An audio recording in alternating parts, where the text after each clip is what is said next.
প্রিয় পঞ্চম শ্রেণীর শিক্ষার্থী বন্ধুগণ, তোমাদের গণিতের 20 পৃষ্ঠার অনুশীলনী 3-এর 7 দাগের এই গুরুত্বপূর্ণ অঙ্কটি করার চেষ্টা করি। কি আছে? জালাল সাহেবের মাসিক বেতন 8,765 টাকা, প্রতি মাসে তিনি 3,225 টাকা বাড়ি ভাড়া এবং 4,850 টাকা অন্যান্য জিনিস ক্রয়ে খরচ করেন। অবশিষ্ট টাকা তিনি ব্যাংকে জমা রাখেন।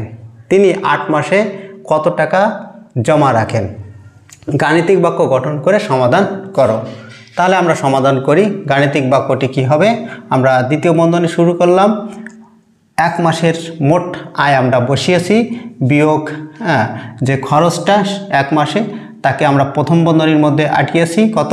3,225 টাকা আর যোগ 4,850 টাকা। দ্বিতীয় বন্ধনী শেষ করে আমাদের কি করতে হবে? 8 মাসের ব্যাংকে জমা বের করতে হবে, তাই আমরা 8 দ্বারা গুণ করেছি। এখন আমরা সমাধান করি। প্রথমে আমরা প্রথম বন্ধনীর ভিতরে যোগটা করি। 3,225 যোগ 4,850 করলে আমাদের কত হচ্ছে? 8,075 টাকা হচ্ছে। এখন আমাদের প্রথম বন্ধনীর কাজ হয়ে গেল, প্রথম বন্ধনী উঠে গেল। এখন আমরা দ্বিতীয় বন্ধনীর ভিতরে কাজ করব। কি করব? 8,765 থেকে 8,075 টাকা বিয়োগ করলে আমাদের কত আসছে? 690 টাকা আসছে। দ্বিতীয় বন্ধনী উঠে গেল, গুণ 8।